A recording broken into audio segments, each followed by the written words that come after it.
Alors là, ça va pas te plaire ce que je vais te raconter. Les fonds de venture, ils n'ont pas beaucoup d'argent en France. Donc Tesla, en fait, les ventes de Tesla sont en baisse dans un marché global qui est en hausse. Donc il y a quand même un petit problème. Vu les montants en jeu, vu l'exigence du produit, il fallait absolument que on exécute très très bien avec des gens assez seniors. Donc assez vite, c'est devenu une machine de guerre d'exécution. Ce qui est hyper impressionnant, je trouve, chez Electra, c'est qu'entre le moment où tu as commencé ton premier pitch de seed et le moment où vous avez délivré votre première station, je crois qu'il y a eu une période de temps extrêmement courte, vous êtes allé très très vite. Alors, la France aujourd'hui est un des pays d'Europe qui est le mieux équipé dans son infrastructure de recharge. Et donc c'est pas vrai, c'est faux de dire qu'en France il n'y a pas assez de bornes. Je connais pas une seule personne qui est passée électrique et qui reviendra au thermique. Bonjour à tous et bienvenue pour ce nouvel épisode de Founders Frequency. Aujourd'hui, j'ai le plaisir de recevoir Aurélien Demeaux, le CEO de Electra.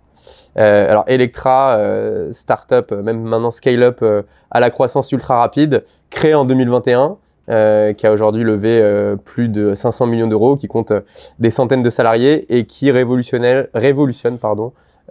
l'expérience de recharge rapide de véhicules électriques et qui est aujourd'hui un des plus gros players européens en ce qui concerne la recharge électrique. Alors aujourd'hui, on va aborder énormément de sujets très intéressants avec Aurélien. Bonjour Aurélien. Salut Maxime. Alors Aurélien, ravi de te recevoir dans le podcast. Est-ce que pour commencer, tu peux peut-être te présenter ton parcours, notamment avant Electra?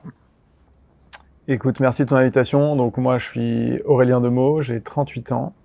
Je suis effectivement dirigeant et un des fondateurs de Delectra.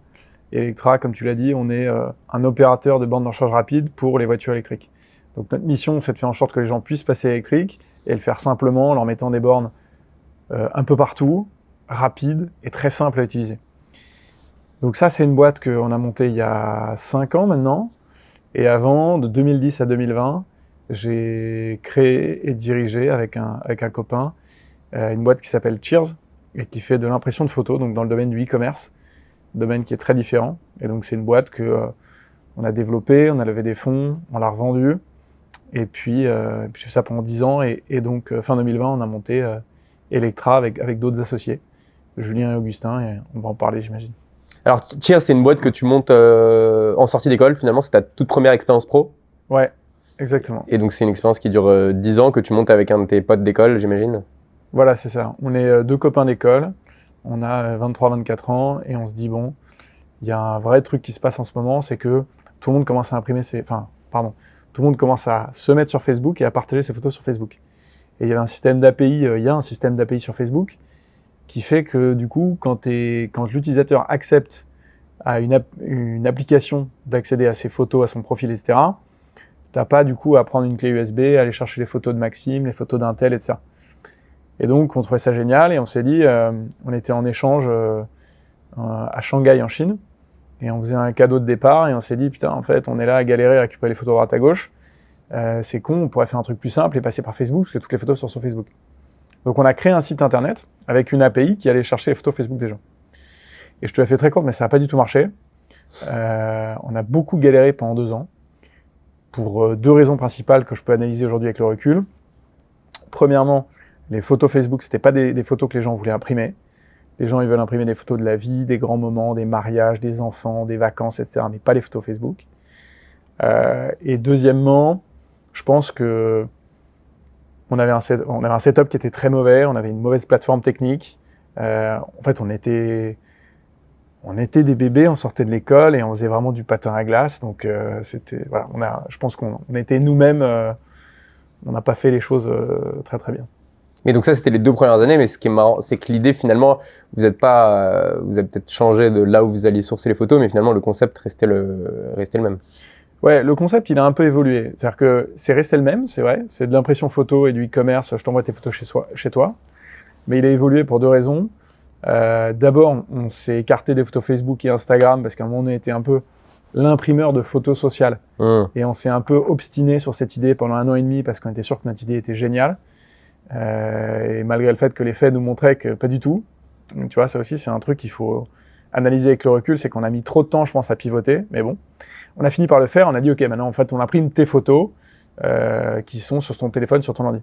Et la deuxième chose, c'est qu'en fait, on est devenu l'imprimeur de photos mobile puisqu'en 2012-2013, on a d'un côté de la 4G qui permet d'envoyer des photos plus facilement, et de l'autre, des téléphones qui commencent à prendre des photos de bonne qualité, avec, tu vois, pas comme les BlackBerry et tout, les photos étaient pas terribles. Et donc nous, on était à la 3e génération. Tu as eu Kodak, Fuji, labo de quartier, tu imprimes tes photos au labo. Ensuite, il y a eu les plateformes internet avec Photobox, PhotoWeb dans les années 2000. Et nous, on était la 3e génération mobile. Et on est devenu leader, je pense qu'on peut dire ça, sur l'impression de photos mobiles. Et donc à partir de ce moment-là, ça c'est cette sorte de pivot où vous êtes focus full mobile, ça c'est 2013-2014. Et finalement après vous connaissez une croissance exponentielle jusqu'au moment de la revente. Ouais, alors là tu l'as un peu simplifié, mais grosso modo oui, on a connu une grosse croissance, mais tu vois la croissance exponentielle, on a eu quand même des crises de croissance. Tiens, ça m'a beaucoup appris.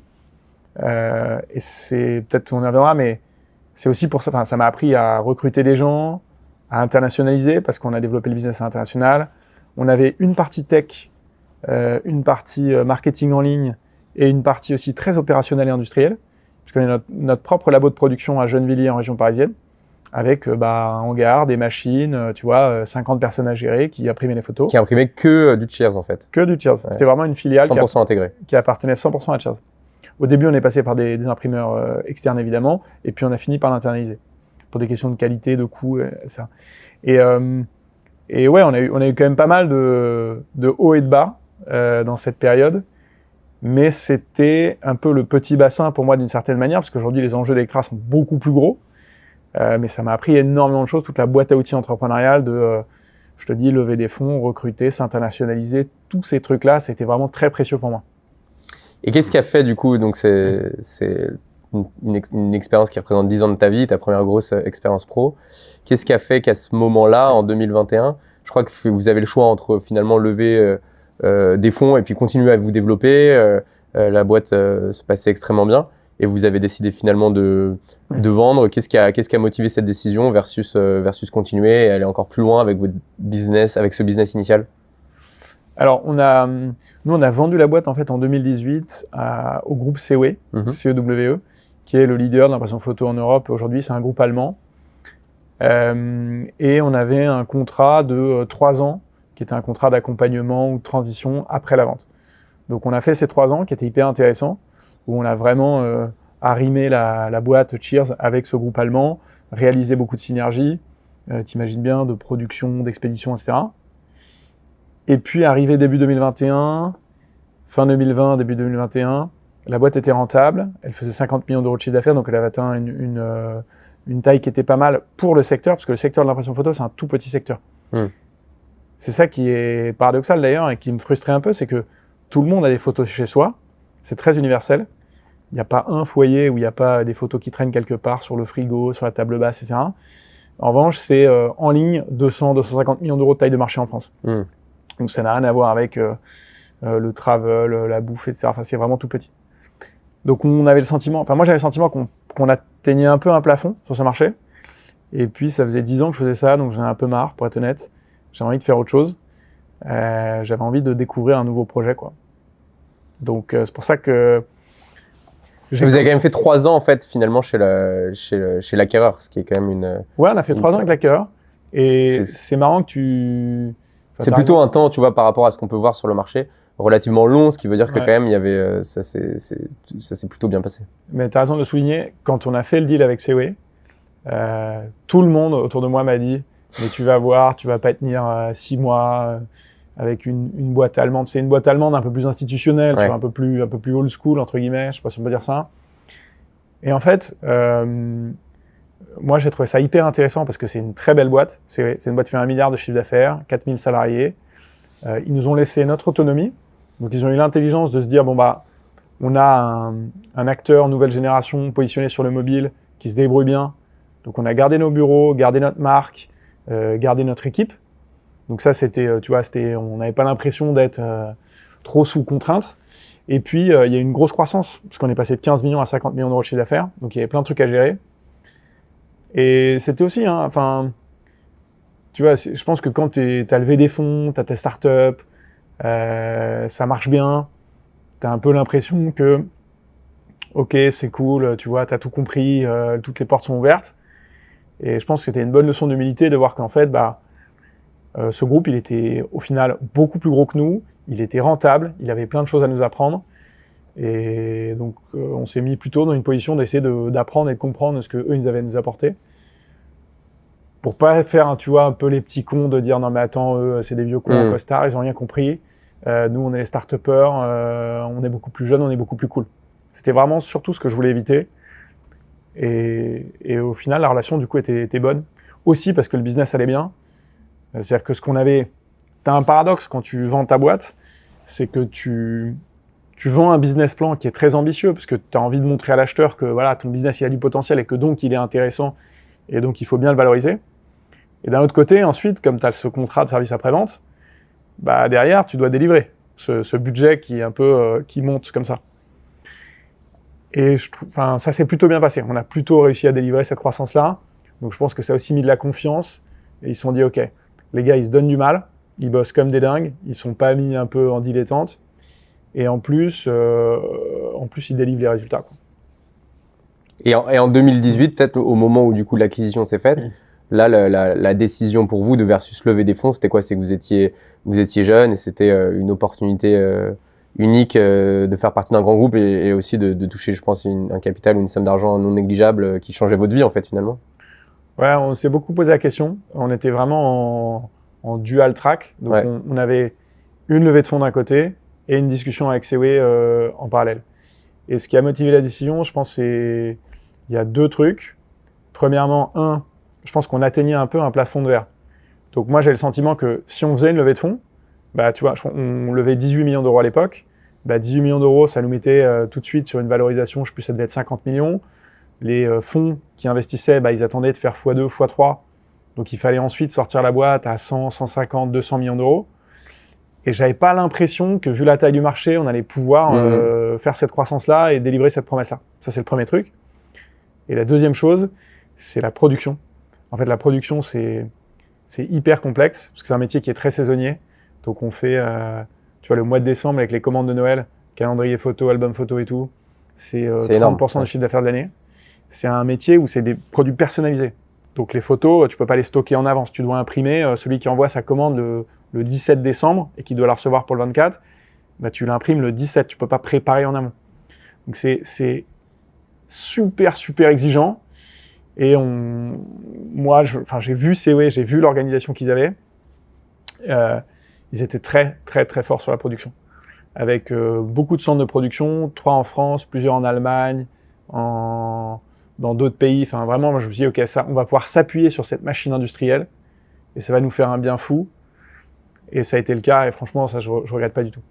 Et évidemment, le troisième aspect que tu as cité, c'est aussi qu'effectivement, ça permettait à nous, fondateurs, mais aussi à tous les salariés qui avaient des BSPCE, et aussi aux investisseurs qui nous avaient fait confiance, les business angels du départ, comme les fonds d'investissement Serena Capital par exemple, de cristalliser de la valeur. Et c'est assez satisfaisant pour un entrepreneur, parce que quand tu entreprends, tu montes ton projet, il y a des gens qui te font confiance, qui te donnent de l'argent, de la famille, des amis, des fonds avec qui tu deviens proche et donc avec qui tu développes une relation de confiance. Et le fait de pouvoir enlever ce poids un peu que tu as sur les épaules, de pouvoir leur rendre de l'argent, c'est aussi ça t'enlève un peu de pression aussi, ouais. Et le montant de l'acquisition était public ou? Ouais, c'était 46 millions d'euros. C'était plutôt... Ouais, nous, on était contents de faire cette vente-là. Je pense que c'était le bon moment pour nous, en fait. Tout le monde était aligné, c'était le bon moment. Et tu vois, ensuite, j'ai fait 3 ans, j'étais très content, mais en fait, ce qu'il faut voir, c'est que si on avait pris l'option de lever des fonds, tu as 2 ou 3 ans pendant lesquels tu dois délivrer une grosse croissance et montrer que tu arrives à obtenir des résultats importants et passer une ou deux étapes, 1 ou 2 paliers. Ensuite, tu dois faire un exit. Donc l'exit sur des boîtes de notre taille et compte tenu du secteur de l'impression photo, c'est pas forcément des introductions en bourse, des IPO, c'est plutôt avec des industriels.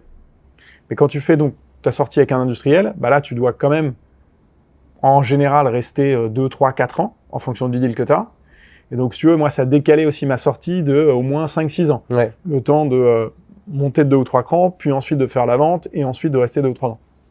Et je pense que je me voyais peut-être pas sur un cycle aussi long. Puis vous avez eu, Ouais. je pense, tu le disais un peu plus tôt, mais la maturité de comprendre que votre marché était peut-être pas le marché le plus gros de la Terre et que donc se réembarquer sur un cycle avec une valeur plus élevée, c'était se commit sur une croissance encore plus forte. Même si au final, vous avez délivré cette croissance, mais probablement Ouais. aussi avec l'aide de... c'est ouais. Mais c'est un bon point que tu soulèves. Je pense que l'entrepreneuriat, ce qui est pas facile, c'est que tu as une espèce de schizophrénie entre d'un côté le fait d'avoir une ambition qui est très forte, d'essayer de voir les choses en grand, enfin en tout cas pour ce qui est, je parle plutôt des startups et de un peu ce mindset-là. Ouais, de vendre du rêve, faut embarquer du monde Ouais. autour de toi, tout le De monde. vendre du rêve, d'embarquer des gens, des investisseurs, des salariés, etc. pour dire voilà, on va avoir un gros impact, on va faire un truc qui sera, on va tous apprendre plein de trucs, on va grossir. Et d'un autre côté, avoir la lucidité de se dire est-ce que c'est le bon moment? Est-ce que vraiment le marché le permet? Et je pense que le risque, c'est parfois de se faire embarquer par ce côté c'est bon, ça va le faire, on va tout casser, et d'oublier aussi un peu la partie plus terre à terre de c'est quoi le marché, et, tu vois. Et donc il faut trouver le right balance, comme on dit entre les deux. Ah bah, tout à votre honneur. Je pense qu'il n'y a pas beaucoup de startups de la tech aujourd'hui qui auraient peut-être aimé avoir la même réflexion vu les... On parle beaucoup de préf, etc. Mais donc on est en 2021, donc tu closes ces 3 ans au sein de ce grand groupe allemand, tu décides de partir, et donc là maintenant l'univers de possibles s'offre à toi, tu as déjà fait pas mal d'argent avec ta précédente startup, tu peux faire à peu près tout et n'importe quoi, et tu décides d'aller dans la mobilité électrique. Est-ce que tu peux nous expliquer le choix, comment tu le vois, comment tu le vis, et comment se prend la décision? Écoute, j'ai pas mal réfléchi à cette période-là. On est en 2020 en plus, c'est l'année du Covid, donc tout le monde prend un peu de recul, tu es en télétravail, tu as beaucoup de temps pour cogiter. Et donc là, je me suis dit, ok, bon, ça fait 10 ans que je fais ça. J'ai toujours connu que ça finalement, parce que comme tu dis, je l'ai fait directement après mes études. C'est quoi un peu le prochain chapitre? Qu'est-ce que j'ai envie de faire? Et la conviction que j'avais, c'est que moi, je voulais remonter un projet. Je trouve que monter un projet from scratch, comme on dit dès le départ, c'est hyper grisant. Moi, il y a vraiment un côté, le début d'un projet, je trouve ça fantastique. Et donc, j'avais envie de réentreprendre. Première chose. Deuxième chose, c'est que je voulais bosser sur quelque chose qui me passionne profondément. Or, tu vois, l'aventure Cheers, ça a été génial parce que aventure humaine incroyable, j'ai appris plein de choses. J'aimais beaucoup le produit physique, tu vois. C'était pas juste un truc digital. C'était du B2C, donc ça parle aussi à tout le monde. C'est sympa parce que tu vas à un soirée, un dîner, tout le monde a des photos sur son téléphone, tout le monde, tu vois, a des photos sur son frigo, donc c'est quelque chose qui parle aux gens, et ça je trouve ça sympa. En revanche, j'ai jamais été un passionné de photos. J'aime bien, j'ai des photos chez moi, mais je suis pas un passionné de photographie, je peux pas dire ça. Et donc je voulais un truc sur lequel vraiment le produit me passionne plus, quelque chose qui a de l'impact, et quelque chose sur lequel on peut avoir un marché beaucoup plus gros, puisque ça avait été un peu la limite que j'avais trouvée sur la photo, et donc je voulais quelque chose plus dimensionné. Et j'ai commencé à grenouiller un peu dans le secteur de la mobilité. C'est un secteur que je trouve super intéressant et qui, moi, me passionne. Et depuis 10-15 ans à Paris, j'ai vu plein d'innovations là-dedans. Donc moi, je sentais qu'à chaque fois que je parlais à un entrepreneur dans la mobilité, je lui posais 1 milliard de questions. J'étais hyper curieux de CityScoot, Virtuo pour les voitures, Lime, Dot et tout, comment ça marche, comment tu fais, etc. C'est quoi les economics derrière? Enfin, je voyais que ces business-là, ça m'intéressait. Donc j'ai grenouillé dans la mobilité, et puis à un moment donné, je me suis dit, ok, si on veut avoir de l'impact, si on veut faire un truc gros, il faut que la mobilité aujourd'hui, elle passe d'un schéma du XXe siècle qui est du pétrole, quoi, à l'électrique. Et ça, c'est vraiment le mode de transportation du XXIe siècle. Il faut qu'on y aille. Et dans cette mutation, il faut 2 trucs, des voitures et de la recharge. Sur les voitures, on est en train de commencer à arriver à avoir des voitures qui sont... c'est pas encore parfait, hein, évidemment, parce que ça fait 125 ans, 130 ans qu'on développe le moteur thermique. Donc évidemment qu'on a des économies d'échelle et tout un tas de choses qu'on n'a pas encore sur la voiture électrique, qui est très jeune, puisqu'elle a 5 ou 10 ans. Mais ça y est, on commence à avoir quand même des voitures qui sont plus abordables, avec une bonne autonomie, etc. En revanche, côté recharge, fin 2020, début 2021, il n'y a pas beaucoup de bornes, elles ne sont pas très rapides et l'expérience n'est pas bonne. Et donc là, on se dit, nous, on va s'attaquer à ça. Et donc c'est ça qu'on a fait, avec une dimension du coup intéressante qui était la partie techno, vraiment la partie tech, puisque c'est... Pardon. La recharge, c'est très informatisé. La borne, elle est connectée à à notre back-end. La voiture communique beaucoup d'informations avec la borne. L'utilisateur peut utiliser son téléphone pour piloter tout ça, etc. Donc, c'est très informatisé.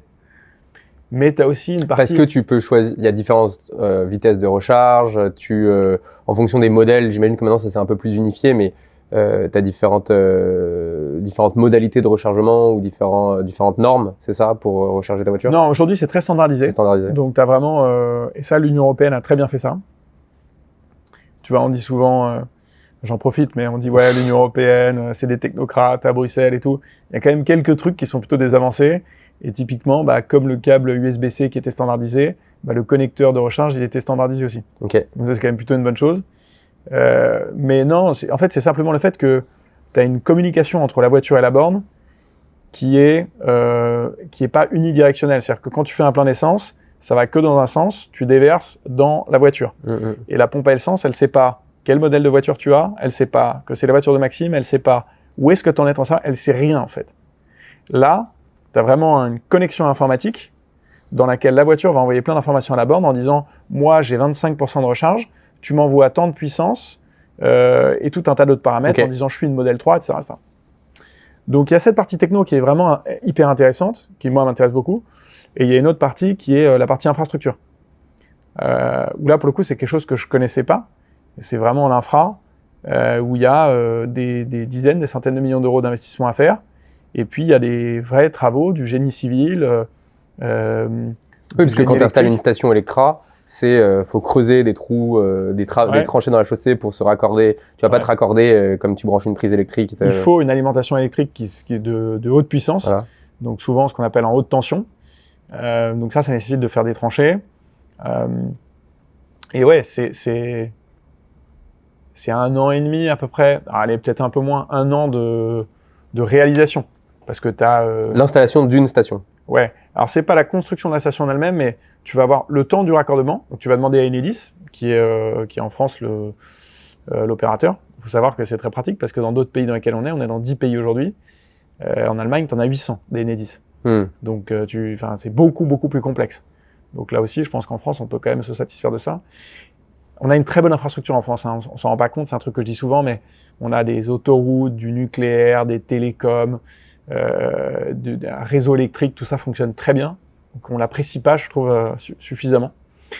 Bref, donc Enedis met 6-9 mois à nous raccorder, le temps de nous donner le jus. Ensuite, on construit la station, et donc tout ça prend à peu près 1 an. Donc il y a un vrai... il y a une vraie problématique opérationnelle, industrielle, travaux, qui est très forte. Et donc, c'est pour ça que je me suis associé notamment avec Julien, qui lui était un ingé, qui connaissait très bien le monde dans l'infra, parce qu'il vient de ce monde-là, et qui avait 15 ans d'expérience. Et qui faisait quoi avant de te rejoindre? Il était chez un autre opérateur de recharge, néerlandais. Et avant, il était chez Veolia, et construisait des hôpitaux au Canada, donc des gros projets d'infrastructure. Et cette composante était essentielle sur le business d'Electra. Et absolument, c'est fondamental. C'est fondamental. L'excellence opérationnelle et industrielle, c'est la base, c'est le cœur, c'est les fondamentaux du produit en fait. Et tu as un troisième associé aussi à ce moment-là? Ou comment se fait la structure capitalistique? Parce que toi, tu es repeat entrepreneur, donc tu as de l'expérience. Tu dirais que tu es plutôt t'es cofondateur majoritaire avec d'autres associés plus minoritaires, ou vous êtes tous à égalité? Comment se fait la répartition capitalistique au départ? Enfin, c'est toi qui es à l'origine du projet et que tu vas chercher les différents talents autour de toi? Comment ça se passe? Moi, je parle avec plein de gens à ce moment-là. J'essaie de me renseigner, de m'éduquer, de comprendre des choses sur ce marché. Et puis, on me dit, il faut que tu parles avec Augustin. Parce que par Serendipity, on me dit, je l'ai rencontré, il travaille un peu sur des thématiques semblables. Borne de recharge, tu devrais lui parler. Je parle à Augustin, il me dit, ouais, voilà, moi aussi, je vais mettre des bornes de recharge rapides. Je pense qu'il faut accélérer sur ce marché, donner la possibilité aux gens de passer électrique sans que ce soit un casse-tête, leur donner envie, etc. Et on clique vraiment bien sur la vision, on se dit, en fait, on veut faire un peu la même chose, faisons-le ensemble. Et puis Augustin, lui, avait stalké, si je puis dire, il avait repéré Julien, parce que Julien, comme il était expert du secteur, il était déjà chez un opérateur, Augustin l'avait repéré. Donc Augustin connaissait Julien, moi j'ai rencontré Augustin, et bref, tous les trois, on s'est dit, allez, on y va, on fait notre truc ensemble. Donc on est parti comme ça, et pour répondre à ta question, moi j'étais un peu majoritaire parce que j'ai apporté un peu plus de capital au départ. et on s'est réparti des rôles dans lesquels moi j'étais plutôt, on va dire, sur la partie structuration de l'entreprise, animation de la boîte. Julien sur le volet opération, qui est énorme et qui est clé, hein. Et puis Augustin sur la partie business développement. Et Augustin, en fait, il est parti en été 2023. Donc, on a fait 2 ans et demi, 3 ans ensemble. Et lui, ensuite, est parti monter une boîte de batterie.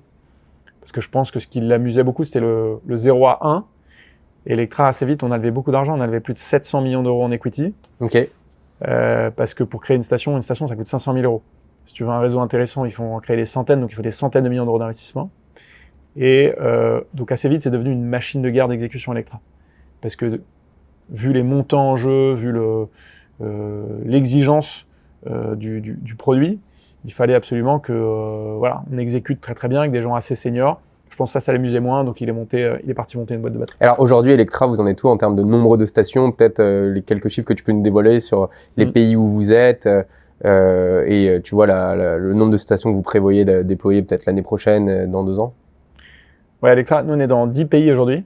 Donc France et on va dire les pays voisins. On est 250 dans la boîte et on a 423 stations. 423 peut-être un peu plus maintenant, peu importe. Et sur chaque station, tu as plusieurs bornes. C'est un peu comme à la station-service, tu as plusieurs pompes à essence. Donc ça, c'est où est-ce qu'on en est aujourd'hui. On déploie, on continue à beaucoup déployer. On a sécurisé un peu plus de 1000 sites. Donc on a fait un gros travail d'aller voir tout un tas de partenaires fonciers. Donc c'est plutôt du foncier privé ouvert au public. Donc ça va être des hôtels, des restaurants, des centres commerciaux, des supermarchés, etc. Donc si par exemple vous installez une station donc sur un centre commercial, là c'est assez clair, c'est public, mais si c'est sur le parking d'un hôtel, ça veut dire que c'est pas uniquement réservé aux clients de l'hôtel, et c'est ça quand tu dis que c'est du foncier privé réservé au public? C'est ouvert au public. Ok. C'est important pour vous parce que c'est un autre business de faire que de la recharge privée? Ouais. En fait, quand tu fais de la recharge, on va dire lente, pour les clients de l'hôtel qui viennent passer la nuit, c'est pas du tout le même business. Tu mets pas du tout les mêmes montants d'investissement. Nous, on investit beaucoup d'argent et donc on prend une concession, c'est-à-dire qu'en fait, on signe une sorte de bail avec le partenaire, donc l'hôtel, sur une période de entre 10 et 25 ans, en fonction de la négociation qu'on obtient. Et on a besoin de trafic sur le site pour arriver à amortir l'investissement. Donc, si c'est pas ouvert au public, évidemment, ça marche pas. Et donc peut-être sur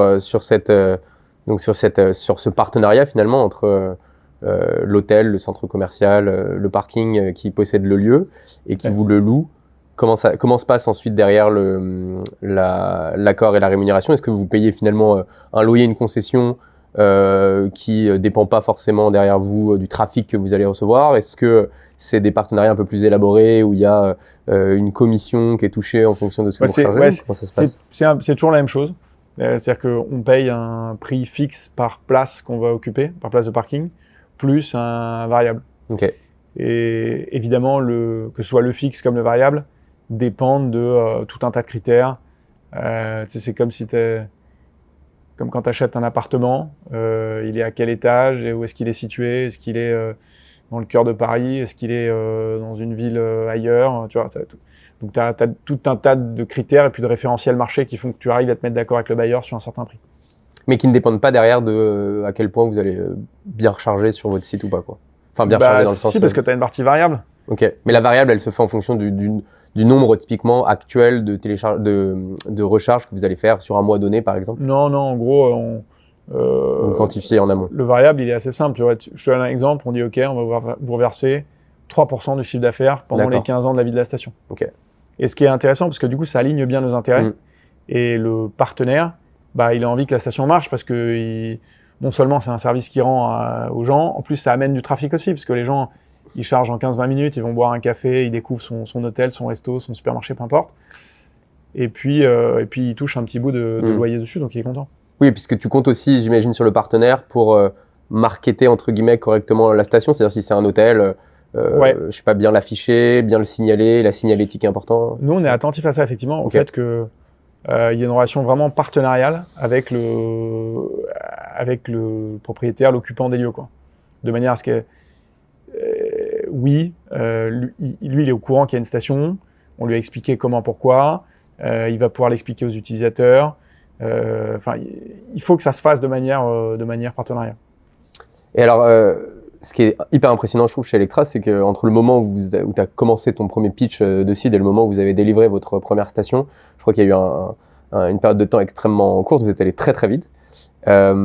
Aujourd'hui, sur Electra, qu'est-ce que vous internalisez, qu'est-ce que vous faites vous-même? Donc il y a forcément toute la tech, mais tu vas nous en parler. Et derrière, après, j'imagine qu'il y a une partie du hardware où vous avez des partenaires chez qui vous achetez du matériel. Donc qu'est-ce que vous faites vous-même? Qu'est-ce que vous externalisez? Et est-ce que ça a évolué? Est-ce qu'à un moment, tu vois, un peu comme dans Cheers, où au début vous travailliez avec des partenaires pour l'impression photo, puis après vous avez tout externalisé. Comment tu vois ça évoluer? Aujourd'hui, nous, ce qu'on fait nous-mêmes, c'est toute la partie tech. Donc on a vraiment développé tout le back-end. Et donc on a une équipe de plus de 50 développeurs informatiques qui bossent sur le sujet. Tout le produit aussi, donc enfin, on va dire l'application mobile qui te permet de piloter ta recharge, de la démarrer, de réserver une place, de suivre ta recharge pendant que tu es en train d'aller te balader, etc. Tout ça, on l'a développé en interne. Avec une conviction dès le début, dès le premier jour, qui était de se dire il faut qu'on arrive à se différencier sur le marché, il faut qu'on arrive à proposer quelque chose qui est différent.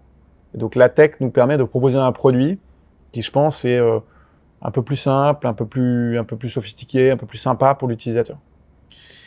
Je dis sophistiqué dans le sens un peu plus travaillé. Donc ça, on fait tout ça en interne. Est-ce que par exemple les features, typiquement par rapport peut-être à votre concurrence, que tu peux faire chez votre concurrence, c'est peut-être booker un créneau, décider exactement à quelle vitesse tu recharges, parce qu'en fait le prix que tu vas payer dépend aussi si tu veux recharger ta Tesla en 20 minutes versus en 1h30. J'imagine que c'est pas le même prix. Ouais. Alors si je te fais un peu la différenciation d'Electra, peut-être c'est effectivement la techno, donc on a développé en interne. Le positionnement d'Electra, on ne fait que de la recharge ultra rapide. Donc ça, c'est des investissements plus importants parce que, comme tu l'as dit, plus tu montes dans les niveaux de puissance, plus il faut faire des travaux dimensionnés avec un raccordement électrique qui va bien et avec des bornes qui sont plus puissantes, donc plus chères. Et donc nous, on ne fait que ça. Donc on essaie de proposer en fait ce qui se fait de mieux à l'utilisateur. C'est le positionnement aussi plutôt urbain qu'on a choisi dès le départ. Donc nous, on s'est dit en fait au début, donc imagine en 2020, il y a très peu de recharge rapide à ce moment-là. La recharge rapide, c'est un truc qui commence à arriver parce que les voitures commencent à accepter les puissances plus élevées et donc tu commences à pouvoir te charger en minutes et pas en heures. Mais au début, la charge rapide, ce qui s'est fait, c'est on va couvrir les longues distances. Donc on va se mettre sur les autoroutes et permettre à Maxime de faire un Paris-Marseille, un Paris-Lyon, parce que c'est le premier truc à faire pour que la mobilité électrique puisse se faire. Et nous, on s'est dit, ok, ça c'est plutôt bien engagé, c'est en train de se faire, mais là, on va vraiment se focus, c'est sur les grandes agglomérations urbaines. Donc c'est le top, on va dire 20 des villes en France, parce que dans ces villes-là, tu as énormément de gens qui habitent en habitation collective, et donc ils n'ont pas forcément de parking privé ou de possibilité de mettre une prise, ils sont locataires, peu importe. Donc ça, c'est un pool de demande qui est très important. Et la deuxième chose, c'est tous les professionnels, donc tous les taxis, VTC, les gens dans la logistique, les loueurs de voitures, etc., ils ont besoin de pouvoir s'appuyer sur l'infra et se recharger rapidement. Et les pros aujourd'hui, c'est entre 25 et 30% de notre demande. D'accord. Donc c'est très significatif et c'est des gens qui, en plus, vont adopter la voiture électrique plus rapidement. Pourquoi? Parce qu'en fait, il y a plus de churn, c'est-à-dire qu'en fait, le taux de renouvellement des véhicules est beaucoup plus élevé. Les gens, les particuliers, je ne vais pas donner trop de chiffres, mais il y a 39 millions de véhicules légers en France, d'accord? Et on vend à peu près entre 1,5 et 2 millions de voitures par an. Donc le temps que le parc se régénère, il faut attendre des années. Alors que les professionnels, c'est après 6 millions de véhicules, ça se régénère beaucoup plus vite. Un taxi change de voiture, un taxi fait 80 000 km par an, il change de voiture tous les 2 ans. Un particulier, c'est plutôt tous les 10 ans. Donc tu as un taux de pénétration d'électrique qui arrive beaucoup plus vite. Puis un professionnel qui roule beaucoup, je crois que, ça varie en fonction du prix du pétrole, mais le coût d'opérer et de rechargement, c'est beaucoup plus économiquement rentable de rouler en électrique pour ces professionnels. Tous les pros raisonnent en fait avec ce qu'on appelle le TCO. Le TCO, c'est le Total Cost of Ownership, c'est-à-dire combien j'ai acheté mon véhicule, combien ça me coûte en énergie, combien ça me coûte en maintenance, et du coup, si je fais la moyenne sur les 3 ans que j'ai gardé, combien d'argent ça m'a coûté par an. Aujourd'hui, l'électrique est beaucoup plus favorable pour les pros parce que tu as certes un coût qui est un peu plus élevé au départ, mais comme ils sont tous en leasing, ils n'achètent pas les véhicules, il y a un petit surcoût dans le leasing, mais qui est largement compensé par le fait qu'il y a beaucoup moins de maintenance. En fait, sur une voiture électrique, c'est beaucoup plus simple un véhicule électrique qu'un moteur thermique.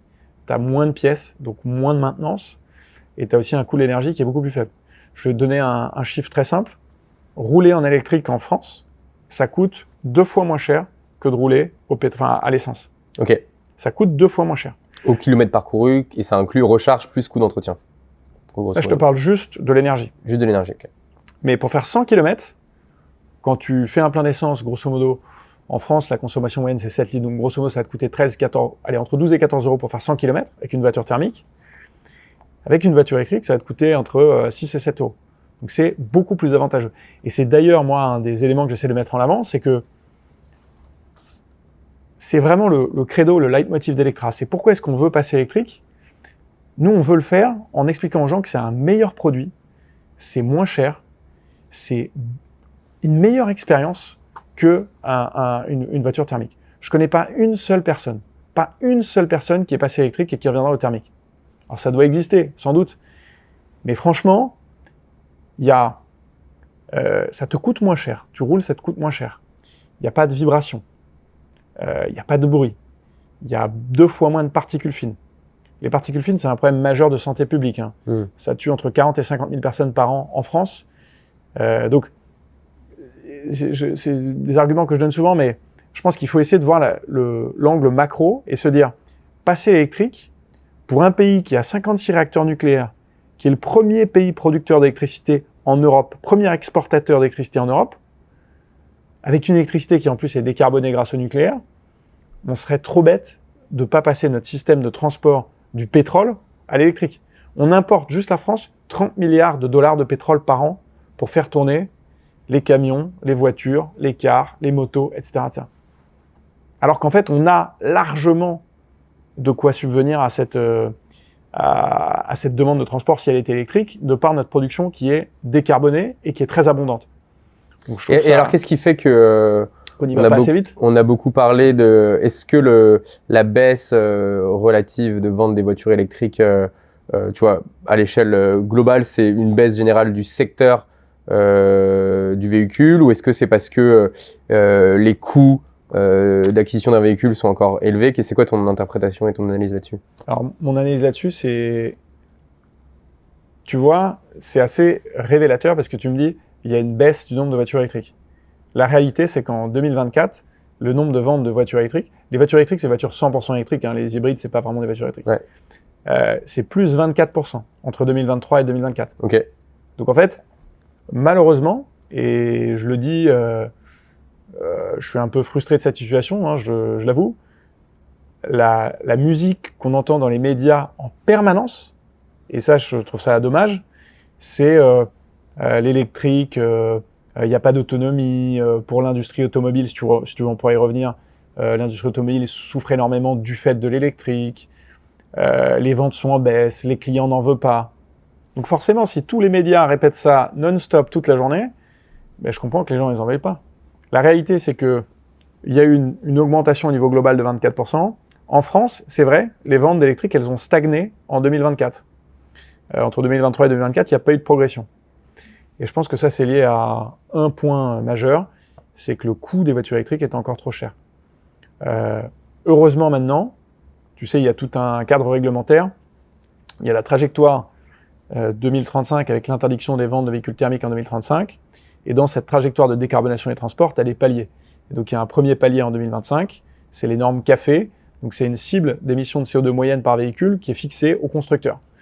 Il y avait un premier cycle de 2021 à 2024, et là on rentre dans un deuxième cycle de 2025 à 2029. Et on demande aux constructeurs de faire moins 15% sur ces émissions de CO2.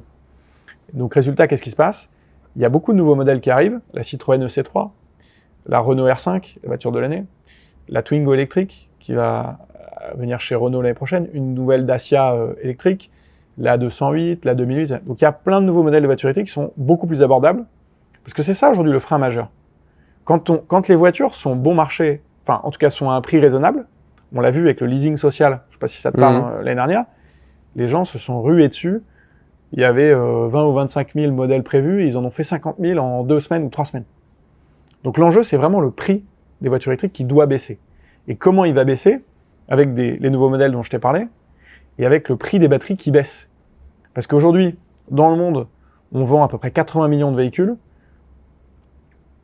parmi lesquels tu as à peu près 15 à 17% qui sont électriques. Donc tu n'as pas du tout les mêmes effets d'échelle que sur le thermique aujourd'hui. Et la batterie représente combien du coup d'un véhicule électrique? C'est entre 30 et 40%. Donc c'est le facteur majeur pour permettre une décroissance des... Ah, c'est le facteur majeur. Maintenant, la bonne nouvelle, c'est que, et c'est ce que j'essaye souvent de partager avec les gens, c'est que dans cette transition vers l'électrique, il faut regarder le film. Il ne faut pas regarder la photo. Parce qu'en 2010, le prix des batteries, le prix de 1 kWh de batterie, c'était plus de 1 000 $. Aujourd'hui, en 2025, 15 ans après, le prix d'1 kWh de batterie, il est autour de 100 $. Donc on a divisé le prix par plus que 10. Et ce prix, il va encore être divisé par 2 d'ici à 2030. Pourquoi? Parce qu'il y a des économies d'échelle, parce qu'il y a énormément de R&D qui est mis sur les batteries. Donc il y a des progrès très importants. Et ça va nous permettre d'avoir des voitures électriques qui vont arriver à un niveau de prix qui va être paritaire avec le véhicule thermique entre maintenant et 2030. J'espère le plus tôt possible, mais ça doit être le cas avant 2030. Et aujourd'hui, avec l'expérience de recharge permis entre autres par Electra et puis tous les acteurs globalement de la recharge électrique dans son ensemble, parce que vous êtes que sur l'ultra rapide, le facteur finalement convénience de je dois me charger quand je prends l'autoroute, ça va me prendre un peu plus de temps, il n'existe quasiment plus en fait. Le consommateur est rassuré sur le fait qu'il arrivera à recharger son véhicule quel que soit son usage sur le déplacement. C'est un bon point que tu soulèves parce qu'en fait, il y a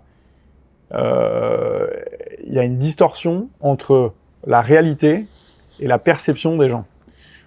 Ce qui s'est passé, c'est qu'en 2 ans et demi, nous, Electra, et tous mes camarades opérateurs de recharge, il y en a d'autres, on a maillé le territoire de manière très très rapide et très très forte. Il y a 400 aires de service sur les autoroutes en France, elles ont toutes été maillées. L'infrastructure a vraiment explosé. Donc aujourd'hui, il y a 150 000 bornes de recharge en France, 24 000 bornes de recharge rapide. Il y en a beaucoup, il y en a énormément. Et donc c'est pas vrai, c'est faux de dire qu'en France, il n'y a pas assez de bornes. Maintenant, il faut que le temps fasse un peu son œuvre. Et c'est vrai que partir en électrique en 2021-2022, on partait un peu à l'aventure. Il n'y avait pas suffisamment de bornes, il y en avait trop qui étaient en carafe et c'était plus compliqué. La situation a beaucoup changé, mais on est un peu resté quand même sur cette perception. Donc oui, je pense qu'il faut rassurer les gens. Et il y a des moyens pour ça. Je pense qu'on peut... Je ne sais pas comment on pourrait s'y prendre, mais tu vois, la location de voiture, par exemple, on pourrait essayer de montrer aux gens que louer une voiture électrique, en fait, c'est pas une aventure incroyable. En fait, il y a des bornes partout, on peut se recharger, c'est simple, c'est facile. Pour démocratiser l'usage, tu veux dire, pour faire connaître aux gens l'électrique. En fait, quand tu connais pas un système, tu as toujours un peu peur de ce nouveau système. C'est humain. C'est comme ça pour toute innovation. Donc, le principe de l'être humain, c'est qu'il voit une innovation. Tu as quelques early adopters qui vont cliquer, qui vont s'intéresser, ils sont curieux, c'est des geeks qui vont se mettre dans le truc. Et les autres, ils vont dire « Attends, ça a l'air compliqué ton truc ». Donc il faut, et ce qui est pas mal, c'est que là, on est à 20% des ventes qui sont électriques. Tu vois, en France, sur 100 voitures, 20 sont électriques. Donc on n'est pas encore, c'est pas encore une majorité des ventes, mais j'ai observé dans les 5 années précédentes, là, comme j'en parle beaucoup autour de moi, que je commence à avoir des amis qui ont une voiture électrique, de la famille. Donc je vois bien que ça se démystifie un peu. Et ça me rend confiant pour l'avenir. Alors, je me rappelle, puisqu'on avait eu l'occasion d'échanger pour tes différents tours de table, que toi finalement, et puis tu le racontais avec toi et tes concurrents, où vous avez eu, finalement il y a eu une installation du nombre de stations qui a été colossale sur les dernières années. Il y avait un peu cet enjeu de sécuriser finalement le foncier, le marché, en amont de l'adoption des véhicules électriques, puisque de toute façon vous êtes sur une problématique infra, où donc finalement tu investis du capex pour financer une station qui va ensuite opérer pendant plusieurs dizaines d'années et que tu vas rentabiliser par l'usage, les visites de ta station et forcément le mix de voitures électriques en France qui augmente. Là, aujourd'hui, où est-ce qu'on en est 4-5 ans après la création d'Electra sur l'équipement en France? Tu dirais qu'on il nous reste encore du chemin à parcourir, ou qu'en fait la France a déjà bien été équipée, c'est aussi pour ça que vous êtes un acteur qui est positionné à l'échelle européenne. On en est où dans cet équipement? Alors, la France aujourd'hui est un des pays d'Europe qui est le mieux équipé dans son infrastructure de recharge, en borne de recharge tout court et en borne de recharge rapide en particulier. Aujourd'hui, l'infrastructure actuelle, pour te donner une idée, elle pourrait accueillir, sans être en difficulté, sans être saturée, entre 5 et 6 fois plus de véhicules. Donc, on va continuer à développer, mais ce sera peut-être de la densification ou quoi.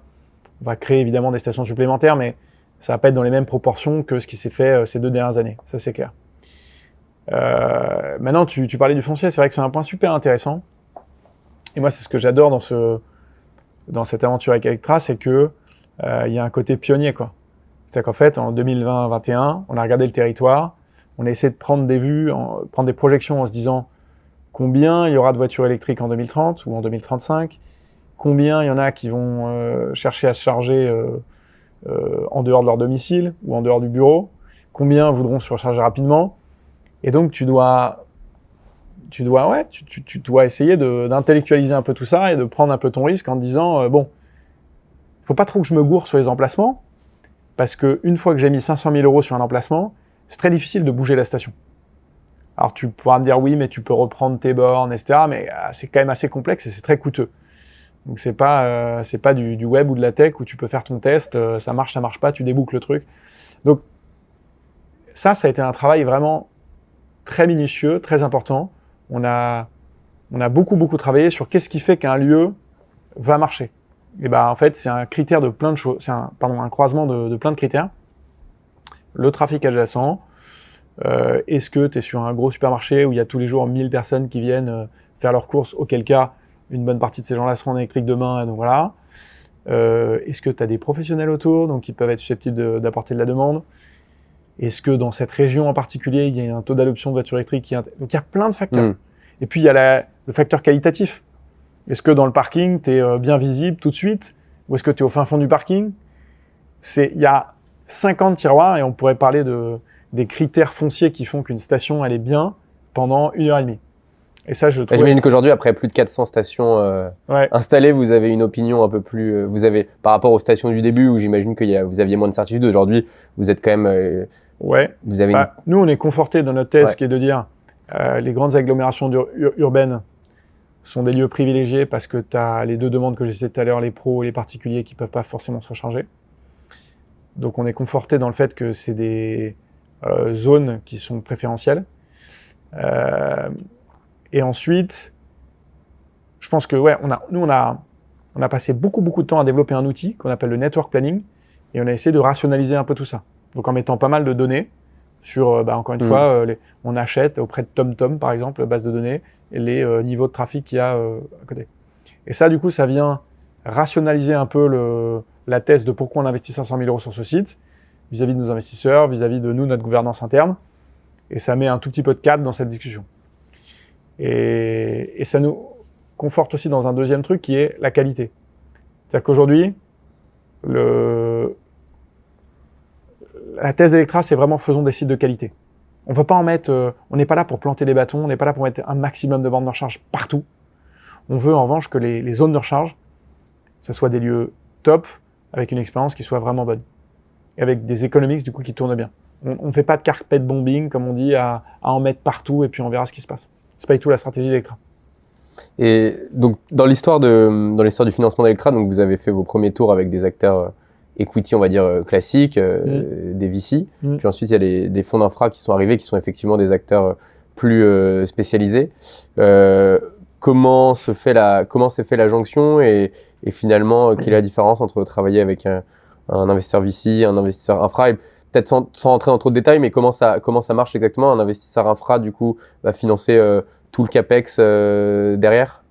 Ouais, alors, comme tu l'as dit, nous, on a eu des fonds de venture capital qui nous ont fait confiance au départ. Indispensable, parce qu'on était avec notre PowerPoint, nos slides et notre projet et rien d'autre. Donc c'est là où les fonds de venture sont quand même très précieux pour pouvoir démarrer le projet. Moi, j'ai eu la chance d'être soutenu par Serena. Qui était le fonds qui avait investi chez Cheers. Donc on se connaissait bien, on avait une relation de confiance.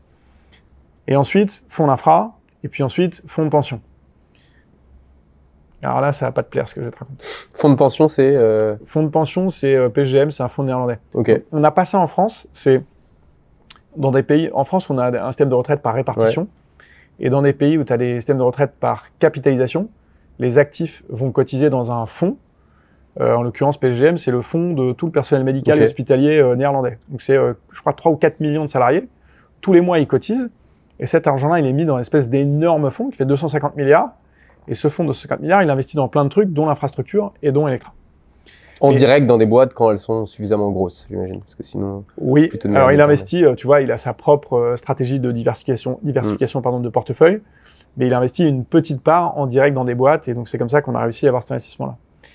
Et il investit à partir des directives et des instructions qui sont données par l'ensemble du personnel hospitalier et médical, qui est représenté par un certain nombre de représentants des salariés qui disent « Nous, on veut investir dans telle et telle thématique, la transition climatique, telle géographie, etc. » Et donc c'est comme ça que nous, on rentrait dans ces cases-là et qu'on a pu avoir cet investissement. Et soit dit en passant, c'est une grosse faiblesse en France de ne pas avoir de fonds de pension. En Angleterre, typiquement, tu as des fonds de pension. En général, c'est des fonds énormes. Pourquoi ? Parce que en Suisse, tu as aussi des fonds de pension. Aux États-Unis, au Canada, tu as des fonds de pension. Mais en fait, imagine le montant qu'on verse pour les retraites. En France, c'est plus de 300 milliards d'euros chaque année, le coût des retraites. Donc imagine si cet argent collecté, il était investi dans un fonds et qu'ensuite, ne serait-ce que 10 ou 20% de cet argent, donc 30 ou 60 milliards, était investi en direct dans des boîtes, c'est majeur. Donc on a la BPI qui vient un peu compenser ce truc-là. La BPI, c'est ce que j'allais dire, est censé compenser ça. Ça compense partiellement ce truc-là. Donc heureusement qu'on a la BPI. Qui est investisseur chez vous. Qui est investisseur chez nous. Donc ce qui était intéressant, c'est qu'on a un attelage aujourd'hui avec fonds de venture, fonds d'infrastructure, fonds de pension. La différence quand même des fonds d'infrastructure et ce qui était pas mal pour nous, c'est que j'ai trouvé des gens qui m'ont dit nous, on peut investir beaucoup d'argent parce que l'infrastructure, ça coûte cher. Donc les fonds d'infra, ils ont en général plusieurs milliards sous gestion parce qu'ils investissent dans des autoroutes, dans des nouvelles lignes de chemin de fer, dans des hôpitaux, dans des aéroports, etc. Et à chaque fois, c'est des gros projets. Donc ils mettent des lignes en général de 200, 300, 400, 500 millions d'euros. Donc déjà, ils ont beaucoup d'argent, poche profonde. En equity plus dette, d'ailleurs. Ou c'est que de l'equity, là? Nous, on a fait que de l'equity, mais il y en a qui font de la dette. Et ensuite, ils ont des expectatives de return, de ROI, de rentabilité, excuse-moi, qui sont pas faibles, mais qui sont raisonnables, autour de 15%. Donc moi, si tu veux, je dis, OK, c'est génial. Je suis avec des gens qui peuvent investir beaucoup d'argent, qui connaissent très bien le métier de l'infrastructure avec toute sa dimension opérationnelle, industrielle et qui l'appréhendent, et qui en plus s'attendent à faire un retour de 15%, qui est raisonnable. Et avant, j'étais avec... Par an, donc 5-6 ans, ça veut dire x2, quoi. En gros. Même pas. Et avant, j'étais dans des discussions avec des VC qui me disaient, moi, je veux 30% de retour, avec un horizon en plus court terme, qui collait pas forcément avec le cycle d'Electra. Et puis, les fonds de venture, ils n'ont pas beaucoup d'argent en France. La taille du fonds moyen de venture, c'est 100 millions. Ouais. Et un fonds, il peut pas investir plus que 10% de son fonds, en gros, donc il peut pas mettre des tickets plus de 10 millions. Donc, tous les gros tours de table, qu'est-ce qui se passe ? Tous mes copains, là, camarades dans le Next 40, là, qui ont fait des gros tours de table en centaines de millions d'euros, c'est systématiquement des fonds anglo-saxons, en fait. Il n'y a pas de fonds français qui est capable d'avoir cette taille-là, à part la BPI, parfois. Donc, c'est vrai que moi, j'ai trouvé ça super intéressant. J'ai découvert, en fait, ce monde-là. Et c'est ce que je te disais tout à l'heure avant qu'on démarre l'entretien, j'ai découvert aussi un peu le monde des adultes. Parce que le monde du venture est un peu folklore. Les valorisations, ça peut être plus 10 millions une semaine, 10 millions de moins la semaine d'après. Donc moi, je trouve que ça a du charme, le VC. C'est beaucoup à l'intuition, c'est beaucoup à l'humain, à l'équipe. Et franchement, c'est assez sympa. Mais parfois, c'est un peu n'importe quoi. Et en fait, là, c'est beaucoup plus scolaire. Alors, c'est vrai que c'est un peu moins fun, mais les fonds d'infra, c'est plus carré. Et c'est un peu plus la banque d'affaires, entre guillemets, en termes de mindset. Et tu le disais toi-même, les fonds d'infra recherchent pas les mêmes niveaux de performance qu'un VC. Ouais. Mais du coup, n'ont pas aussi la même sensibilité au risque. Donc là où un VC va avoir une sensibilité au risque plus important et va attendre des retours plus importants, ça va pareil pour les fonds d'infra et j'imagine que du coup, Ouais. ça se répercute. Tu vois, on dit souvent que les fonds d'infra mettent des liquides pref avec un certain TRI minimum. Donc, ce qui veut dire que il faut quand même arriver à un certain niveau de maturité de ton entreprise où tu as quand même, T'as raison. t'as quand même dérisqué la boîte et où finalement tu vas être capable de générer ces retours maximum parce que la contrepartie, j'imagine, c'est que si les choses se passent un peu moins bien, la valeur pour toi, tes employés et tes premiers investisseurs equity et tu peux un peu plus facilement te faire squeezer, non? Alors, là où tu as raison, c'est qu'en fait, les fonds d'infra, ils ont besoin d'un projet qui est déjà en route, avec une équipe, un business model, un proof of concept, tu vois. Ils ont beaucoup plus de mal à se positionner plus tôt dans le projet. Et c'est là où les fonds de venture sont très précieux. Moi, je pense que ce qui manque en France, si tu me poses la question, c'est des fonds qui sont capables de prendre du risque et qui sont capables de mettre des tickets entre 100 et 300 millions d'euros. On a plein de fonds qui mettent des tickets au départ, plein d'amorçages, etc. Mais on n'a pas de fonds qui ait vraiment cette capacité de continuer à accompagner des boîtes qui font des séries, je sais pas, C, D, E, etc. Ça, c'est la grosse faiblesse. Et la deuxième faiblesse, je pense, peut-être c'est moins le cas aujourd'hui, tu dois être plus familier que moi, mais c'est que à l'époque, comme tu sais, quand j'ai beaucoup cherché à faire des levées de fonds avec des fonds de venture, 95 ou 99% de ces fonds-là m'ont dit ton truc, ouais, il y a de la tech, mais il y a aussi toute une partie opérationnelle et industrielle, et ça m'intéresse pas. Moi, j'investis que dans la tech, je fais que de la tech, et donc tout le truc avec les câbles, les tranchées et tout, ça m'emmerde, je veux pas faire ça. Et ça, je trouve qu'il faudrait aussi des véhicules qui soient capables de se positionner sur des business un peu plus hybride comme le tien, brick and mortar, ouais. Tu vois. Avec une part d'equity, prendre peut-être être plus au risk taker qu'un fonds fondamentalement infra qui soit capable de financer plus tôt. Un truc un peu hybride, exactement. Ouais. Mais d'une certaine manière, c'est ce que j'ai trouvé avec le fonds d'infra, c'est Eurasio en l'occurrence. D'accord. Et c'est un fonds d'infra qui est quand même un peu plus vanilla, entre guillemets, c'est-à-dire capable de prendre plus de risques, d'investir un peu plus tôt que des fonds d'infra très infrastructuristes classiques, qui eux veulent vraiment des revenus récurrents et des projets déjà très matures. Alors, on pouvait pas faire un épisode sur l'électrique sans parler de Elon Musk. Bon, il fait la une de l'actualité sur pas mal de sujets différents, mais c'est aussi avant tout le fondateur et le CEO de Tesla. Et Tesla fait pas mal la une en l'occurrence, puisque depuis la prise de pouvoir de Trump et sur les derniers mois, Tesla va assez mal, ou en tout cas le stock price a été, je crois, divisé par 2 et les performances sont pas très bonnes. Comment tu analyses ça, toi? Est-ce que c'est spécifiquement Tesla parce que Tesla, ou alors les ventes de Tesla diminuent plus que le marché qui en fait est en croissance. Donc, quel est ton avis sur Tesla? Ben, moi, mon avis, c'est que c'est une boîte fantastique qui a vraiment ouvert la voie sur le marché de l'électrique. Et Tesla, ils ont fait un truc que nous, on essaie de faire dans leur charge. C'est-à-dire qu'à un moment donné, ils ont dit, passer à l'électrique, les amis, c'est pas forcément un sacerdoce. Vous allez pouvoir avoir des voitures qui ont de l'autonomie, avec lesquelles vous pouvez faire 400, 500, 600 bornes. Vous allez pouvoir vous recharger rapidement. Et en plus, la voiture, elle est tech, elle est moderne, elle est sympa, elle est sportive à conduire, avec des performances extraordinaires, 0 à 100, machin et tout. Ça paraît un peu gadget, mais à la fin de la journée, si tu veux motiver les gens, il faut que ça soit désirable. Si tu dis aux gens, passez électrique parce que c'est plus écolo, allez-y, et tu les moralises, tu vas avoir 5 ou 10% des gens qui vont y aller. Mais pour que la masse y aille, il faut un produit juste, il faut montrer que c'est juste une meilleure expérience et que c'est un meilleur produit. C'est ce que Tesla a fait, ils l'ont fait très bien. Donc ils ont vraiment ouvert la voie, ils ont fait énormément au départ. Maintenant, moi ce que je regrette, c'est que Elon Musk, je pense qu'il a un peu perdu de vue Tesla parce qu'il est sur SpaceX, Twitter, le Doge, donc le gouvernement américain, Starlink, etc. Et donc, le cœur business de Tesla, qui est quand même une boîte d'automobile, avec un business d'automotive, qui est de sortir des nouveaux modèles, de les commercialiser et de les vendre, bah, il n'a pas beaucoup bougé depuis des années. Il n'y a pas un seul nouveau modèle depuis 5 ans, à part le Cybertruck, qui était quand même un truc un peu folklore, qui en fait s'avère être un flop. Ça marche pas, j'ai pas les derniers chiffres, mais non, ça se vend pas bien. Non, ça se vend pas du tout. Et donc, je pense que la vision qu'il a, elle est pas mauvaise. Et si tu veux, moi je trouve que le côté très innovant sur la conduite autonome, sur les robots, sur tout un tas de choses, c'est très futuriste et à la limite, ok, why not? Mais il faut que ça s'accompagne avec un core business qui tourne bien, tu vois. Et aujourd'hui, c'est ça qui est négligé. Et je pense que Tesla, en fait, les ventes de Tesla sont en baisse dans un marché global qui est en hausse. Donc il y a quand même un petit problème. Et le stock price, il a beaucoup monté au moment où il a gagné avec Trump. Là, il a beaucoup baissé.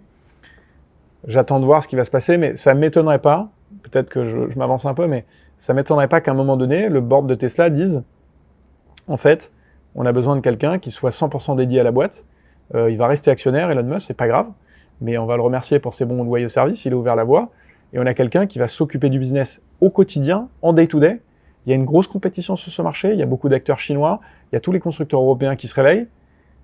Donc oui, Tesla avait beaucoup d'avance, mais cette avance, elle est en train d'être perdue. Après, c'est peut-être déjà le cas. J'imagine que vu toutes les activités qu'il a, Elon Musk, il dit peut-être un quart de son temps et qu'il a après des CEO qui n'ont peut-être pas le titre qui sont là, mais...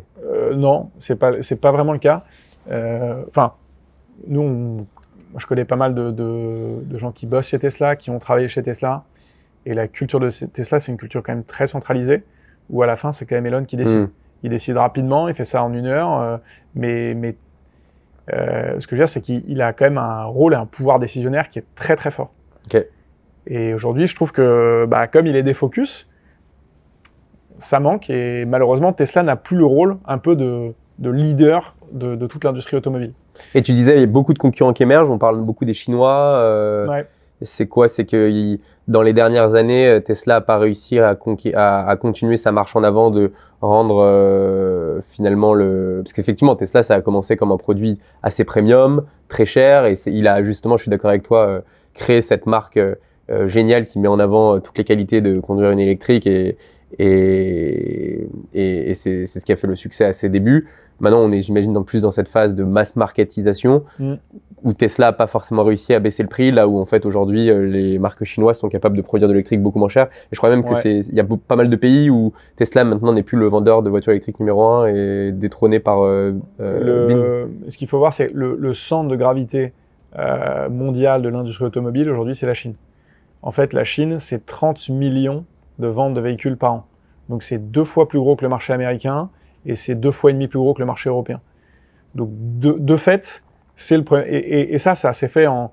Tu vois, je crois que les ventes en Chine, il y a 15 ans, elles étaient de l'ordre de 10 millions de véhicules. Donc ça a explosé. Wow. Donc c'est devenu vraiment le barycentre de l'industrie automobile mondiale. Et les Chinois, en fait, il faut dire ce qui est, ils font des super voitures, en fait. Ils ont des voitures, donc ils sont très forts sur la partie électrique, évidemment. Ils ont beaucoup investi dans toute la chaîne de valeur, avec une direction qui est très claire, sur les batteries, sur les voitures, sur l'approvisionnement en minerais, en ressources. Et c'est d'ailleurs, nous, ce qu'on essaye de dire, quand on a l'opportunité de le dire, avec les politiques en France et à l'Union européenne, c'est il faut qu'on ait une direction claire. Donc on a cette direction claire en Europe de l'interdiction des véhicules thermiques en 2035. Il faut absolument garder ce cap. Sinon, tu ne peux pas faire les investissements que nous, on est en train de faire. Nous, on investit 1 milliard d'euros en ce moment. Il y a des gens qui investissent dans des gigafactories de batteries. Il y a des fabricants, des constructeurs automobiles qui investissent dans une nouvelle chaîne de production. Mais s'ils ne le font pas avec un cap clair, ça ne va pas marcher. Donc les Chinois, ils ont fait ça. Ils ont des coûts du coup, qui sont moins chers. Ils ont un niveau de qualité qui a beaucoup monté. Donc les Allemands, en fait, il y a 5-6 ans, quand ils allaient au salon de l'auto à Shanghai, ils rigolaient en regardant les finitions un peu plastiques, pas terribles, made in China. Et aujourd'hui, en fait, ils y vont avec leur téléphone et ils regardent et ils prennent des idées et ils les ramènent en Allemagne parce que c'est très très bien fait. Maintenant, une fois qu'on a dit ça, donc là, ce que je veux dire, c'est que la Chine a un rôle majeur aujourd'hui avec tout un tas de nouveaux constructeurs, BYD étant le premier, mais tu as aussi XPeng, NIO, Li Auto, tout un tas de nouvelles marques en fait qui sont montées avec beaucoup d'innovation. C'est des gens beaucoup plus innovants que l'industrie traditionnelle, historique, automobile européenne, avec tout ce que ça peut comporter, toute la legacy. C'est toujours la même chose. Hein. Mais la Chine en général a fait beaucoup d'efforts sur la transition énergétique. C'est les numéros 1 au monde sur les panneaux solaires, numéro 1 au monde sur les turbines éoliennes, numéro 1 sur les batteries, numéro 1 sur les véhicules électriques. Pourquoi ? Parce qu'en fait, c'est un régime qui, depuis 2008-2010 à peu près, donc depuis plus de 15 ans, ils ont dit, nous, on va faire ça, on met tout le pays en marche et on y va à fond. Et c'est pour ça que ça marche. Donc je pense qu'il faut les regarder comme des concurrents et en même temps s'inspirer aussi un peu de qu'est-ce qui a marché chez eux. Après, il y a des tarifs douaniers, comme tu le sais, en Europe, qui font qu'aujourd'hui, les ventes de marques chinoises en 2024, c'est 1,7% des ventes. Et c'est un peu moins que 2023 où on était à 1,9% des ventes. Donc du fait des tarifs douaniers, plus le fait que les véhicules produits en Chine, faut quand même les transporter, etc., ça coûte un peu cher. Aujourd'hui, il n'y a pas de, comment dirais-je, de submersion de véhicules chinois sur le marché européen. C'est pas vrai. C'est pas encore le cas. Et la bonne nouvelle quand même pour les constructeurs européens, c'est à la fois que les barrières, un peu les digues qu'on a mis pour éviter qu'il y ait justement trop de véhicules chinois, elles fonctionnent plutôt. Donc tu as deux natures. Hein. Tu as d'un côté les tarifs douaniers et de l'autre, typiquement par exemple le bonus qu'on a en France, il n'est éligible que sur les véhicules fabriqués en Europe, avec un éco-score, etc. Donc pas les voitures chinoises. Donc c'est la double peine pour les véhicules chinois qui du coup sont moins compétitifs. Et la deuxième chose, c'est que comme Tesla, les constructeurs européens, ils en profitent et récupèrent des parts de marché.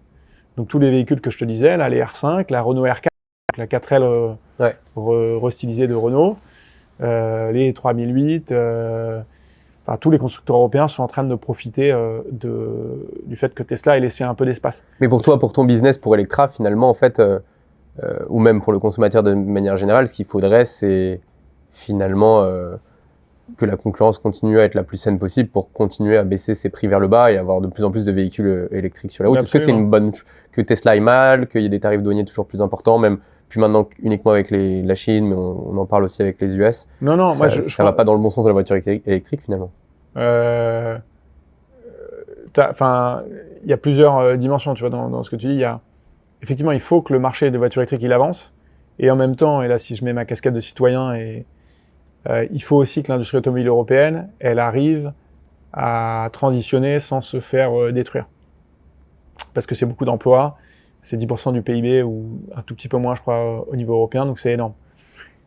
Et en particulier en France, parce qu'en France, on a quand même Renault et Stellantis, qui sont deux énormes... En fait, la France et l'Allemagne, c'est les deux pays qui sont concernés.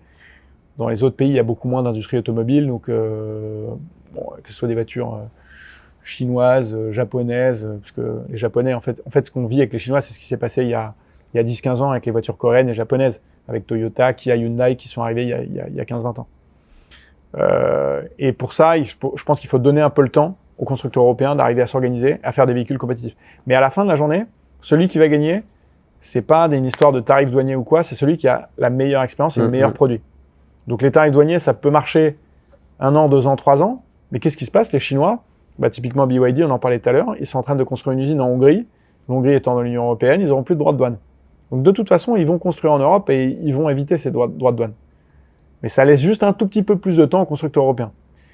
Malheureusement, parfois dans l'histoire de l'industrie, on l'a vu avec des exemples comme Kodak, que je connais bien parce que c'est l'industrie de la photo. Kodak n'a pas pris le virage du numérique parce qu'ils se sont dit « Non mais attends, on va continuer sur notre bon vieux business à milquer la pellicule ». Ils en sont morts. Il y a plein d'exemples. Nokia, BlackBerry, Alcatel, toutes ces boîtes-là, c'est des boîtes qui vivaient sur un business historique, qui n'ont pas réussi à s'adapter. Et dans l'histoire de l'industrie, c'est toujours la même histoire. C'est pas le plus gros qui gagne, c'est pas le plus fort qui gagne, c'est celui qui arrive à s'adapter. Et les constructeurs européens, ils sont parfois un peu pris en tenaille entre « Ah, mais j'ai 80% de mes profits qui viennent de la voiture thermique, et en même temps, je sais que le monde de demain et le sens de l'histoire, c'est la voiture électrique. » Donc je continue à investir un peu sur les deux, et quand tu investis un peu sur les deux, tu es moins bon que celui qui investit que sur l'électrique. Ouais. Et ça, j'espère que le mindset est en train de changer et qu'ils vont se mettre à fond sur l'électrique parce que c'est le seul moyen de gagner la compétition. Est-ce qu'un des problèmes, c'est qu'on n'est pas de pure player qui a émergé sur l'électrique en Europe, là où on est les US en France? Je suis content que tu soulèves le point parce que c'est quand même étonnant de se dire, en Chine, il y a tout un tas de nouveaux acteurs qui sont nés.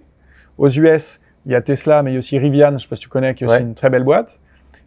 Tu as Nikola, qui était une initiative dans l'hydrogène, dans les camions. Il y a eu plein de... Puis, le premier constructeur, il est américain, quoi. Est-ce que c'est pas Electra de le faire, du coup? C'est un autre sujet. Nous, on va pas y aller, parce que c'est quand même des investissements et c'est vraiment un autre business. Mais ça dit, en tout cas, quelque chose du fait que la vieille Europe, entre guillemets, elle perd un tout petit peu de son sens de l'innovation. Et je trouve que c'est... Tu vois, toi, tu connais bien l'intelligence artificielle, il y a un peu le même débat là-dessus. C'est que, et je pense que c'est en train de changer avec les discussions qu'il y a en ce moment, mais c'est l'Europe a une aversion au risque, a une aversion au changement qui est forte. Et donc, toutes les nouvelles initiatives, que ce soit dans l'intelligence artificielle, dans tout un tas d'autres domaines, on va chercher d'abord à les réguler, à les contrôler, avant de chercher à les pousser. Et moi, je regrette vraiment qu'on n'ait pas un Tesla européen. T'imagines, ça serait fantastique. Si on avait un constructeur français ou allemand, peu importe, qui avait émergé avec des modèles géniaux, qu'ils exportent partout dans le monde. Et donc, il faut retrouver les conditions pour que sur le prochain secteur, en fait, on ait un acteur européen. Ouais, je suis d'accord. Ouais, du coup, qu'est-ce qu'on peut souhaiter à Electra sur les prochaines années? Quels sont vos gros objectifs sur les 3-4 prochaines années? Moi, ma mission, si je résume, c'est 2 choses. 1, faire en sorte que l'électrique devienne le standard. C'est-à-dire que c'est la raison d'être d'Electra, c'est la raison pour laquelle on a créé la boîte, c'est pour faire en sorte que les gens passent à l'électrique et que ça soit naturel, que ça soit standard. Aujourd'hui, on n'y est pas, parce que comme je te disais, 20% des ventes sont électriques. Donc moi, j'aurais un sentiment que collectivement, évidemment, c'est pas que Electra, mais collectivement, on a réussi notre mission le jour où je vois que tu as 2/3 des ventes qui sont en électrique. Ça, c'est le premier point. Et la deuxième chose, c'est en tant que chef d'entreprise, moi, j'ai une responsabilité qui est de faire en sorte aussi que ma boîte, elle soit rentable. Parce qu'il faut créer des jobs, c'est bien, les pérenniser, c'est mieux. Et donc, moi, j'ai un objectif aussi en 2026 de faire en sorte que la boîte, elle flotte, elle vole, non pas de l'argent des investisseurs, mais de l'argent de ses clients. Donc, c'est un peu les 2 choses que j'ai en ligne de mire dans les 4-5 années à venir pour répondre à ta question. Ce qui veut dire que vous ralentissez en termes d'équipement du parc pour vous concentrer sur la rentabilité des stations existantes? Non, on continue à beaucoup investir, mais on le fait de manière disciplinée, Okay. sur des sites dont on sait que c'est des sites premium, de bonne qualité. On est 250 dans la boîte. On va peut-être recruter 20 ou 30 personnes de plus, mais on ne va pas passer de 250 à 2000.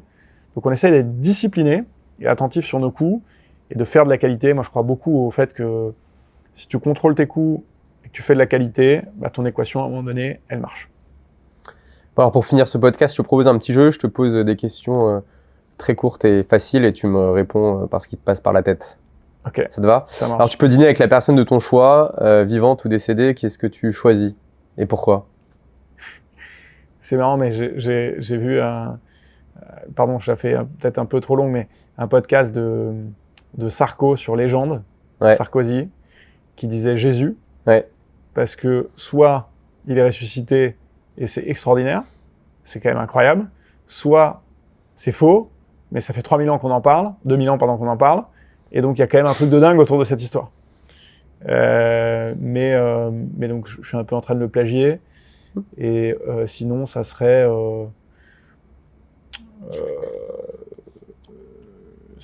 peut-être Léonard de Vinci. J'aimerais bien le rencontrer. Ok. Parce que c'est un artiste qui t'inspire?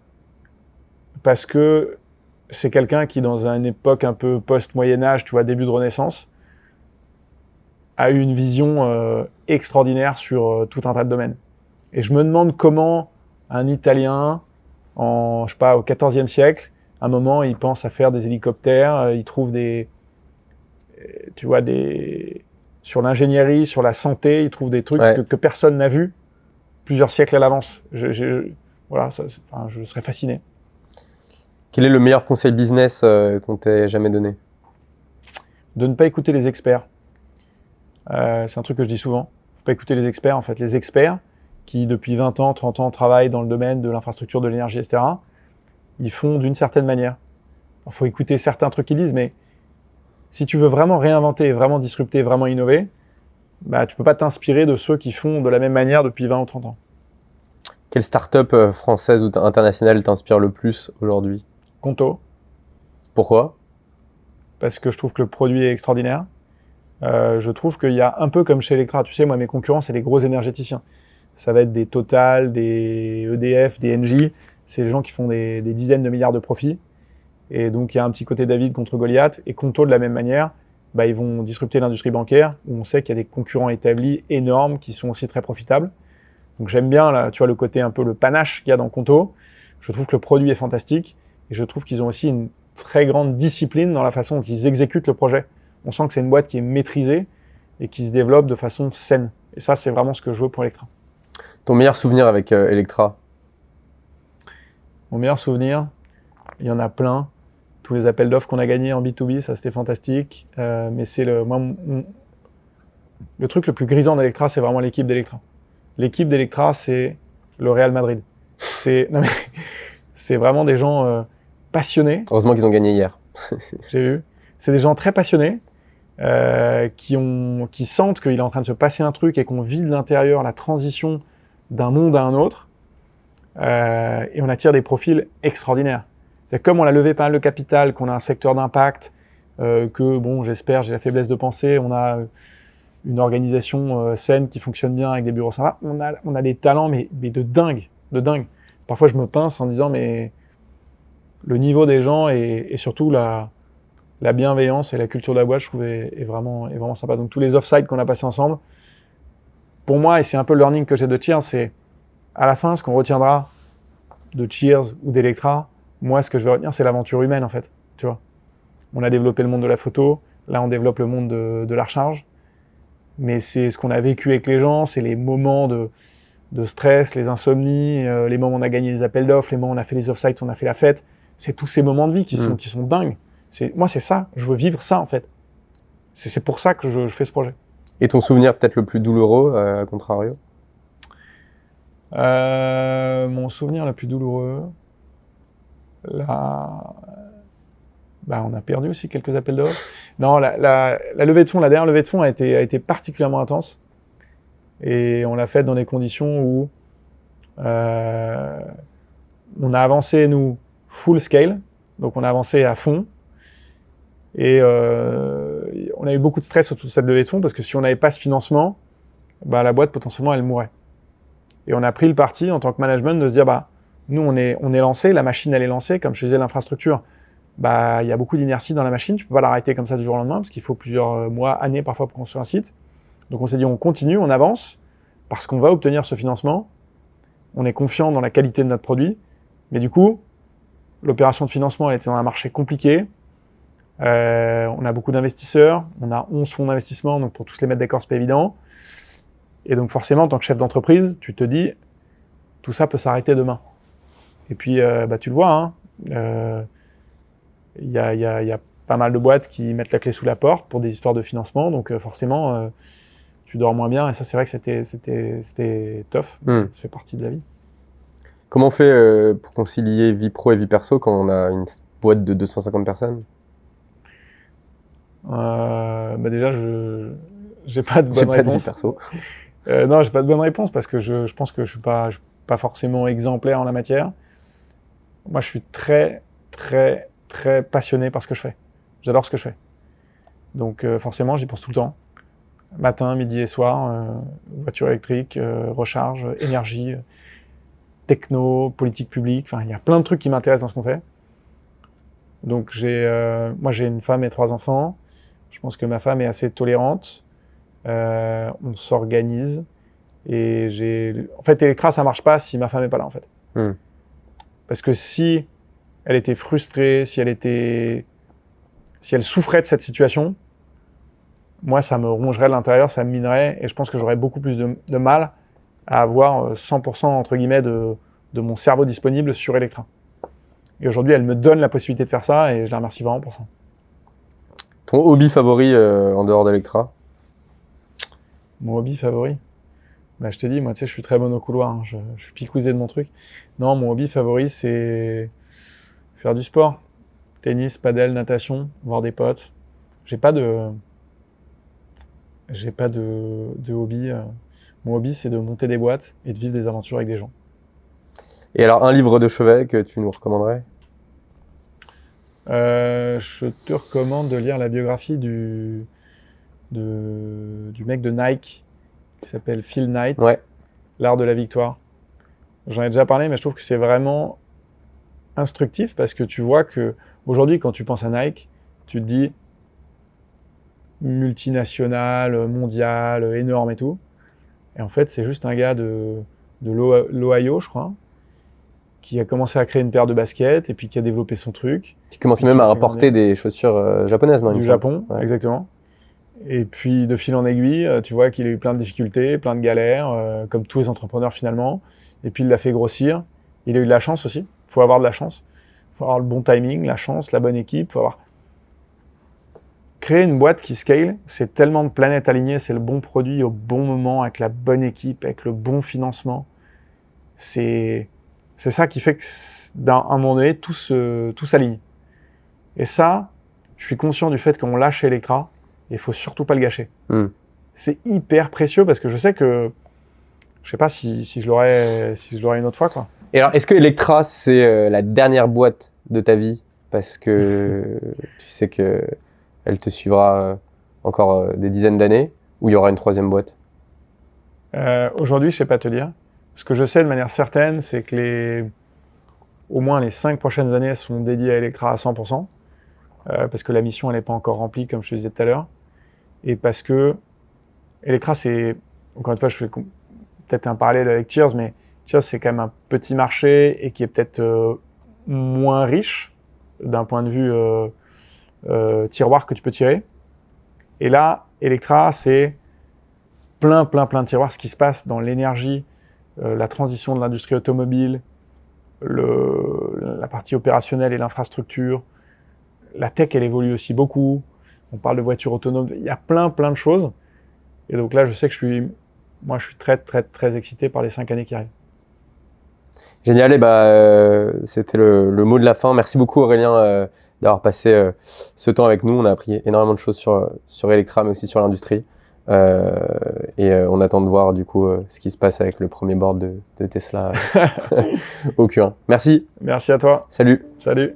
Merci d'avoir écouté ce podcast jusqu'au bout. Si vous avez aimé, n'oubliez surtout pas de nous noter 5 étoiles sur les plateformes audio et YouTube et de partager ce podcast au plus grand nombre.